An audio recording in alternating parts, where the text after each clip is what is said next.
Okay, fine. One of the reasons people think faith and reason are separate is that faith cannot be verified, and everything reasonable can. And what do we call that? The verifiability criterion.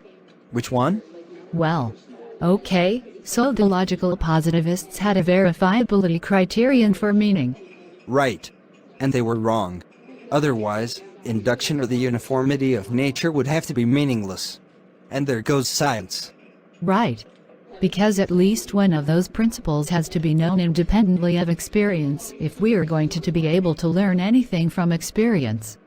But that principle Still needs to be meaningful. But which is it? I don't know. I think that logically it has to be one or the other. I don't care which. Maybe it's both. And so that's what's wrong with logical positivism. Right. Even Bertrand Russell said so. Right. And some philosophers of science have other problems with logical positivism. Right. Okay, but why are we talking about logical positivism and a verifiability criterion of meaning? If it's wrong, so what? I don't follow. Wasn't the point of the thing they said about faith and reason that reason has to be verifiable? Not meaning, but reason. Well, the point is that science has a foundation. You mean induction, or the uniformity of nature? That's the foundation. Right. Now, if we say that that foundation is meaningless, then there goes science. Okay.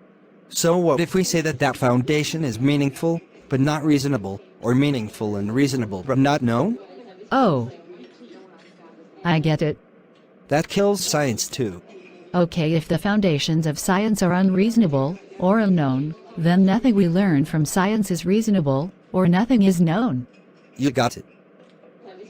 Okay, so verifiability doesn't make a good criterion for knowledge or for rationality either. Yep. Okay, but so what? What does that have to do with faith?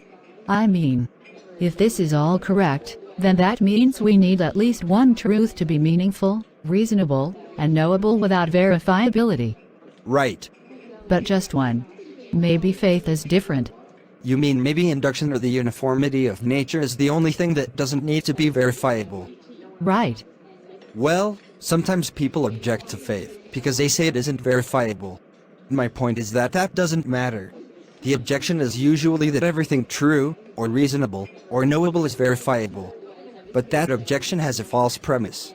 Not everything needs to be verifiable. But so what? The objection can still work. You just have to modify it a little. Other than these one or two foundational truths, maybe everything else needs to be verifiable. Well, yeah. That objection might work. At least I don't think I have any evidence against it. But 3 concerns. Bring them on.